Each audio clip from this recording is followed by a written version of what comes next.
5, 4, 3, 2, 1. And we are live again back on the Trent Knox websites, from our YouTube stream to our Twitch stream, Facebook, Periscope, and more. Mixer. Had to sign up for Mixer because I thought there was an encoding issue with the websites that are out there. I know I've got a little bit of a bad hair day. I've been stressing out. I still need to go get a haircut. I need to take care of that very soon. Looking kind of greasy, how much work I've put in today. But thank you guys for tuning in to this. This is another live stream Q&A. I know I didn't put that out there, but yeah, we're here for live stream Q&A again.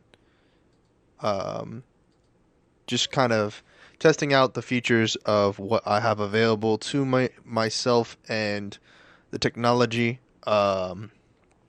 If you're in the comments, feel free to say something. I feel like we're connected. I feel like we're not connected. So I'm about to open up a new tab for the chat. Boom, boom, boom. All 6 chats are now available.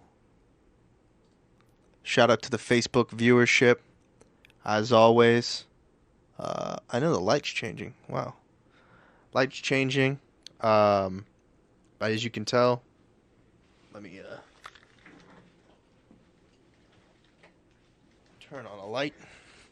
So the light's on now. And don't look so bad. Yeah, the audio is definitely better because it's automatic on the JVC. I got the microphone hooked up, of course, and just streaming and testing features out. So I'm just going to be talking, and this will probably actually be the podcast that I put out. You know, this is the Trent Knox Show, episode 61. For the Anchor FM viewers, those of you listening in on the podcast rather than watching the video, I've been working towards building a professional live stream setup, and I think I finally got to it. I have a very, very good camera with the JVC GY HM250U. The problem with it is that some of the features that JVC had advertised are not installed on the camera in the menu settings or whatnot. And then a lot of platforms don't allow you to stream anything higher than 720 60 frames per second. This camera is capable of doing 1080p up to 60 frames per second, similar to what you could do on, Facebook. But in order for me to do that, I have to be able to use some sort of software broadcasting system, and it just so happens that the cloud software system that I'm using doesn't interpret that information. I don't know why. I wish that they could test the camera out and see what they could do to fix the problem. Unfortunately, just can't do it. So I'm sending cloud information out there. There's pretty much no hardware. There's pretty much no software, at least installed on my computer. I'm not utilizing any software on my computer. It's all in the cloud. I'm sending a cloud signal from my JVC GY HM250U to a site called Splitstream. That Splitstream is taking that information and re-encoding it for Go Lightstream. Why is it being re-encoded, you might ask? The reason why it's being re-encoded is because Go Lightstream is not capable of interpreting that information that is being sent from the camera, and I can't figure out why. I have no idea. And I just wanted to basically get on here and talk about the live streaming setup, because I'm finally a live stream professional in some sort of way. So my restream right now, which is how everybody on YouTube, Twitch, Facebook, Periscope, and Mixer are seeing this, and most of you are going to be probably watching the video on demand on YouTube and Facebook, maybe Twitter. I'm streaming at the resolution of 1280 by 720, which is 720p. And I'm also getting 60 frames per second And my bit rate, for some strange reason, is at 5,000 kilobits per second, which it should be around 3,000. But for some reason, I'm streaming a little higher, I guess. I don't know why. Uh, and my keyframe interval is at 2 seconds. Uh, and if I check the chat over here, my Restream chat, which is actually a relay system, I have all chats connected to 5 chats, and I have 0 viewers. Thank you guys for tuning in.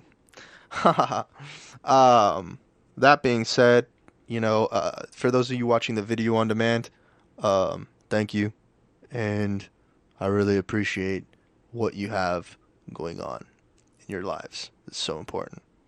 And thank you for spending at least 5 seconds listening to what I have to say. Actually have to say. It's been quite difficult to get through all this. And I don't mean to be talking over your heads. And now I'm kind of just talking to you guys directly, thinking about exactly what's going on. Pardon me. Maybe I'm a little bit under the weather. Just because I've been working all day on this, and I finally have gotten to a place where I have all of the streams being sent out. I have some video, but not at the quality I wish it would be at. Unfortunately, the cloud streaming software does not allow you to stream 1080p. When I would love to be streaming, I'd love to be streaming at 1080p, not at 720p. I would like to be streaming. To be honest, I'd like to be streaming at 4K. I'd really like to be streaming at 4K, ultra high definition. But at this point, I'm streaming at 720 pixels per square inch, something like that, or millimeter, whatever. And I've been streaming pretty much all day. I haven't missed. I've missed a little bit of time since the stream has been up and down and up and down and up and down, but pretty much all day. Maybe I should actually switch to, the shotgun mic, but I don't know. I don't really care. What else has been going on?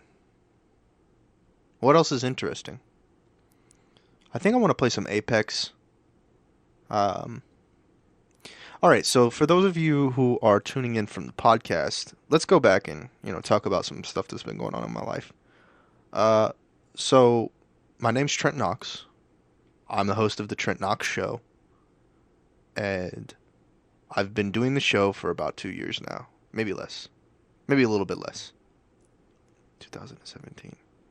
Some point in 2017, I started uploading videos for the Trent Knox Show.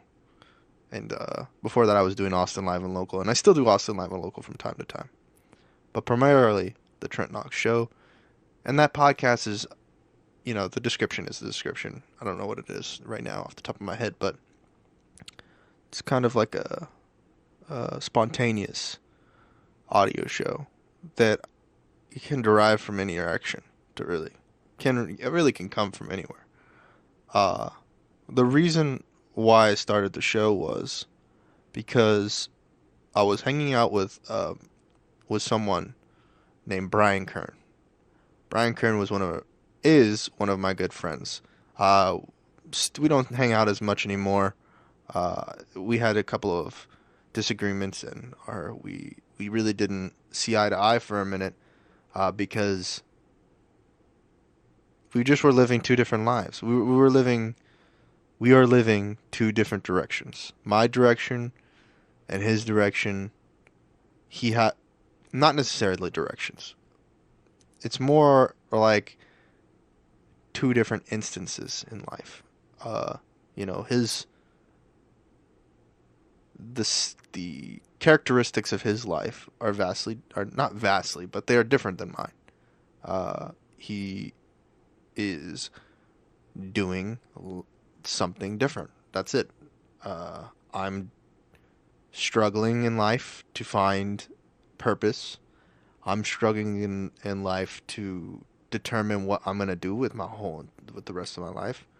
I have some limitations that not only Brian but other people don't have, and those limitations prevent me in many cases from achieving what I want to achieve. Uh, Whether that's like full-time employment, part-time employment, independent contractor work, whatever. You know, being that I have a criminal background from 2011, that's an assault case. It kind of limits me from the things that I can do, and a lot of times, I can't. Sometimes there's like I applied for Toys R Us in Colorado Springs and got denied Toys R Us because of it. There's many a time that I have been denied employment based off of my background check. Sometimes it's corporate, sometimes it's franchise. It depends. It really varies. In some people, it's just because you have a blemish on your criminal record that they won't even give you a time of day. As a result, I've had to take a lot of low income jobs that don't really utilize my skill set. You know, bartending, waiting tables, washing cars, driving cars, mowing lawns, selling things. A lot of just things that don't really utilize my skill set of, I'm like a amateur, or like not even an amateur. I'm a poor coder. I can code things on the internet. I'm able to like do like MySpace style stuff. Like I know how to manipulate iframes. Like that's pretty much about it. Yeah. Other than that, not a deep developer or anything like that, but kind of surface level UX and UI. I'm able to do live streaming, do RTMP stuff. I'm also capable of videography. I'm also capable of audio engineering to a certain degree. I wouldn't say I produce the best, but I do produce a quality that individuals could potentially listen to and enjoy. What else do I do? I do some graphic design. From time to time, I'll do some graphic design. Um, but yeah, so that's kind of like the backstory on Trent Knox. I did go to the University of Hawaii for filmmaking, and I studied independent filmmaking, and my emphasis was on independent producing and script writing. Um, what else? What else did I do? Uh, I was a videographer for the University of. Well, I didn't do this very long, and I kind of flaked out on it, and I feel bad, sort of feel bad. Also, it wasn't like I was a videographer. I was doing videography for the University of Hawaii football team. I was recording practices, and then they asked me to come and do some recording or like mixing with people who do the recording for the NCAA. And I chose to hang out with my friends instead of going to do that because I had no idea. I Not only did I have no idea, but I also didn't want to rub elbows and mess around and rub elbows with people. This is not my desire. It's not something that I was interested in doing. Just rubbing elbows and being, treated poorly for not being as successful as the other people. This is not something that I'm interested in. I'm not interested in walking into a room with people that are just going to be belittling you or me or anybody. To be honest, I wish things were just, I don't know. I wish they were more simple. Anyway, so I did that. I was a videographer for the practice of the University of Hawaii Manoa football team. And then after that, I did an internship with CBS on the set of Hawaii Five-O, and that was in the fourth season that I did the internship with Hawaii Five-O, and I really enjoyed doing that. But I was only a production assistant, and and it really didn't. It was beneficial, but it really didn't show me anything other than there are people out there who are extremely privileged, and they just their food, they're taken care of they're taken care of all day. Everything is taken care of for them, and they don't have to worry about anything. It's just kind of like just the reality that people live in whenever they become famous. But so I did the Hawaii. I was on the set of Hawaii Five-O as a production assistant, and I worked basically in the back office. I would do collating. I would work in the wardrobe. I would work. I would go and get crafty services and sort out the craft services for the production office. I would go on. I would do go-getter stuff, like go and grab stuff for the staff or whatever. Then I would work in the wardrobe, and I would basically just put like tags on and put things back where they belonged, like police officer uniforms, firefighter uniforms, military uniforms, and whatnot. And that was pretty much it. I mean, one day I was in the art department, but I don't think they used anything that I made in the art department on set. There's just no way. Everything I do draw does look like a 5-year-old drew it. So maybe for whatever scene they were doing that in, maybe they used my my picture. I'm not too certain. They could have, but if they did, they did not credit me for it. Also, I don't even think I'm in the credits for the fourth season of Hawaii Five-O, which is fucked up because like I should have been credited as a production assistant on the show, but I didn't. So, and also I did not sign the release form. But that's neither here nor there. I was on the show, and it was fun.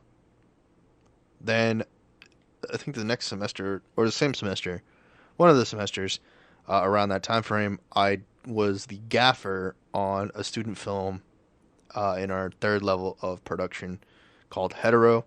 It's on IMDb. That's the only thing I'm credited for on IMDb. It's a basically on IMDb. It says that Trent Knox was the gaffer for the student film Hetero. It's about a young boy that was struggling in a world in which the sexual orientation is in opposition of the reality that we live in, where homosexuality is the norm, and the boy is a heterosexual in a homosexual world, which is very bizarre because there was whole there was whole backstory about how essentially that the two fathers had to have some sort of donor to in order to have the kid. But anyway, neither here nor there. So then I graduated from college from the University of Hawaii in 2015, and I moved with my parents because I was living with my parents in Hawaii. Moved with my parents to Colorado, and I was completely useless for quite some time. I was quite useless as a human being, and I couldn't wrap my head around what would happen after I was done attending school. What do you do? I lived a life that was primarily being in a school setting and not being required to do very much other than study. And then I get into a world where the expectation is that I have some sort of physical exertion that results in some positive return on some investment, and this was very foreign to me. I didn't understand it. In the United States, you can't even. It's almost like you can't work physically until you're 15. there's unless you are an actor or some sort of, you know, you're doing something in the entertainment industry.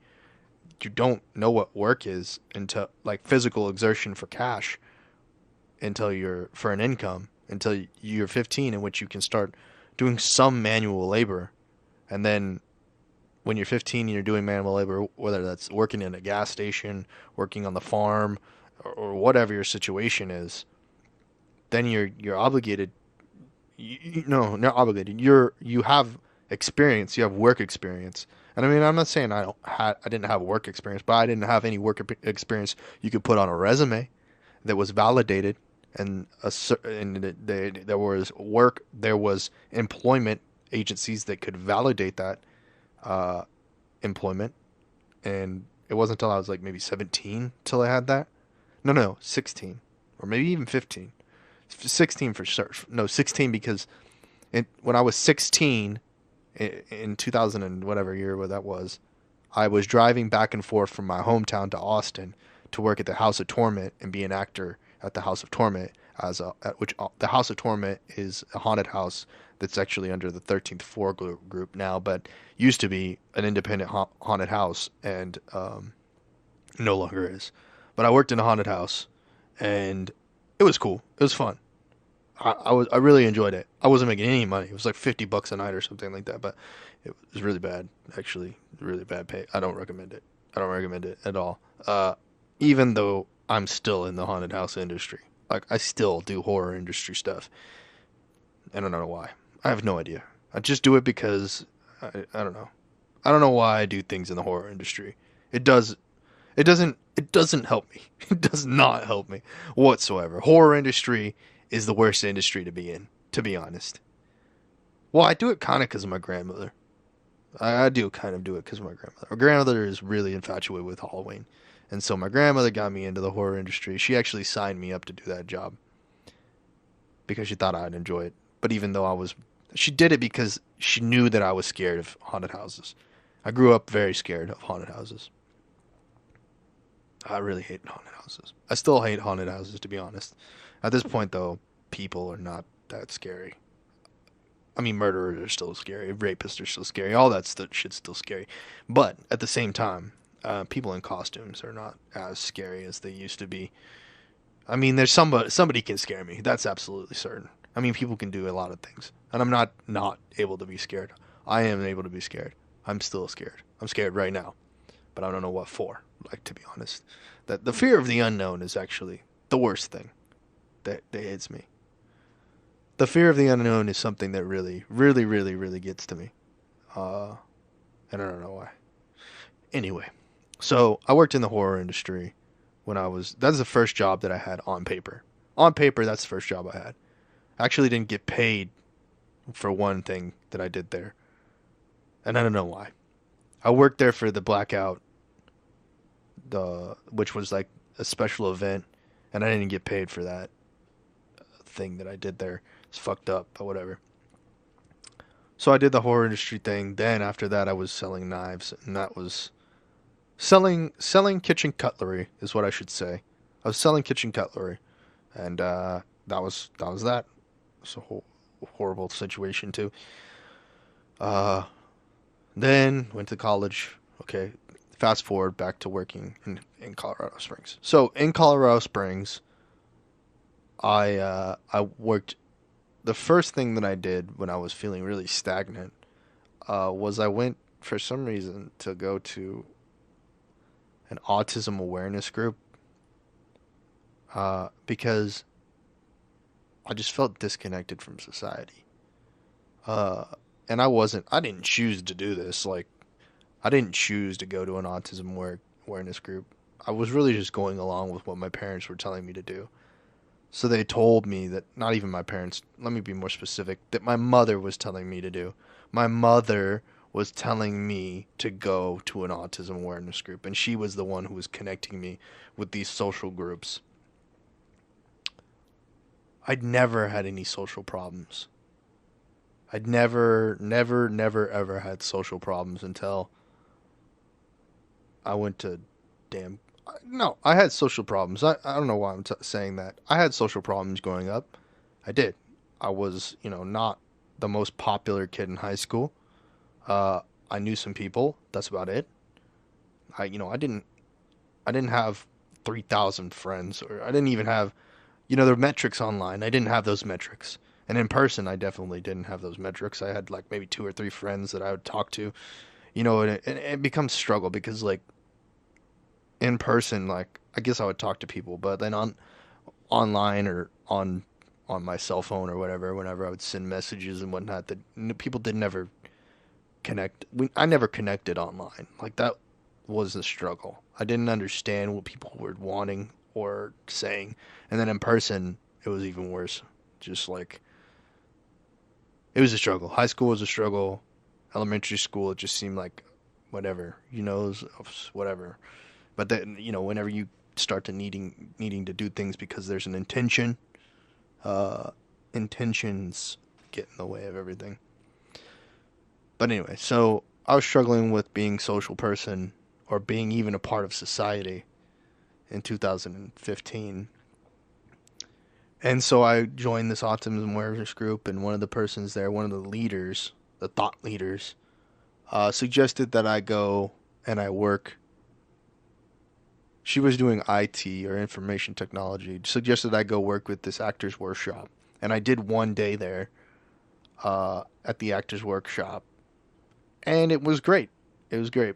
Uh, Shout out to Steve Austin and the actor's voice out there in Colorado Springs. We shot some videos. I don't think any of that ever came out. I did it all for free. But I didn't know. I just didn't know. I didn't know that there was no value. It was just me producing content, and there was no directive. There was no thing that was coming out of it. I don't know why. I don't know what could have been made of it. There could have been something made of it, but I don't know what that would have been. So transitioning to the now, I guess, is or do that, and then transitioning to where I left my parents' house and I moved in with my grandmother because things in my parents' house were just not going well. I couldn't seem to get things to go. I did do some live streams on Twitch from my PlayStation, and I enjoyed, I guess, to a certain degree, live streaming, and that's how I got to the point that I'm at today. Is that I was doing live streams from my PlayStation to where now I'm getting to the point at which I have everything that I want pretty much set up. My setup is the place that I want it to be at. Obviously, it could get better, uh, but it's pretty close to where I want it to be at. It's pretty close. I have all the pieces. I have all of the pieces. The issue is that I don't know what to do with them. I don't know. I don't know how I can help other people. I don't know. I have the video, I have the music, I have the gaming, I have everything. I have everything that a person could need to be successful. I have the ninjas mentality. I have all of that. I just don't know what to do with it. Really don't. I think that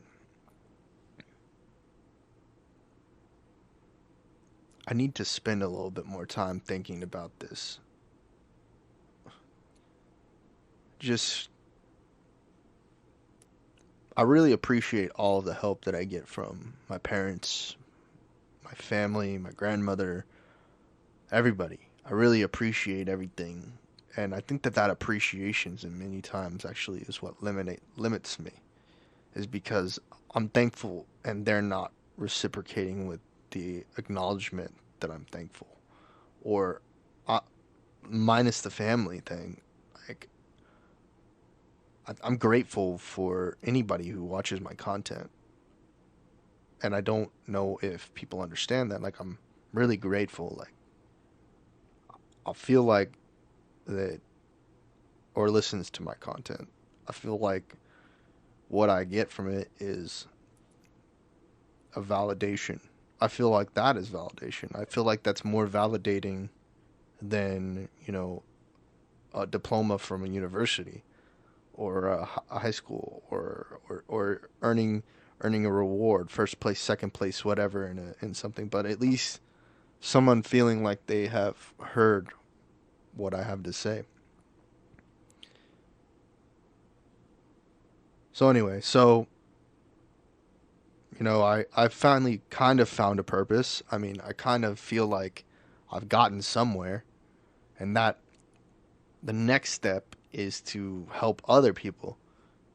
And now that I've gotten somewhere, and personally, I feel like I'm in a place that the next step is really just helping other people do the same thing that I've done, is found the person who I am. I know who I am now. Like, for a long time, I didn't know who I was. I just sat around and felt like I was lethargic. And it used to be that I would just live life. You know, when I was in high school and when I was a young kid and even college, I was just living life. There was no meaning to me living that life. There was no purpose. I had no purpose. And my interactions with people provided them no value, and they provided me no value. It was nothing. There was no existence. No that's and that was just like life. That was life for me. Now I feel like when I interact with people, I get something from that, and they get something from that. And I hope that what people can learn from my podcasts and my videos is that you're not alone. No one's alone. Even if you're streaming to zero viewers, you're not alone. There's other people in the same situation as you, struggling to get by, or struggling to make that next make it make it to the next step. And if you need help out there, just leave a comment below and let me know how I can help. If you're a content creator, if you're, struggling with family issues, there's all kinds of things I can feel like I can relate to. And let's build. Let's build something to for you to let's build something that you can uh, enjoy, something that will make them happy, you happy. Well, I'm building something. I'm trying to build something that is going to make me happy. A business. A business is the thing that I'm trying to build, and you know, it's a struggle. It's a real struggle to do that. But anyway, that I'm just going to wrap it up here. If you're listening to this podcast on on your favorite digital streaming platform, whether that's Spotify, Google Play, iTunes, wherever, uh, please follow me on all of my Instagram at Trent Knox TV, my Facebook Trent Knox TV. Please follow me. Where else? Where else can you follow me at? Twitch, Trent Knox. Twitter, Trent Knox. I'm either Trent Knox or Trent Knox TV on pretty much every platform. And I thank you guys for tuning in. I'll catch you guys on the next live stream or on the next podcast. Take it easy.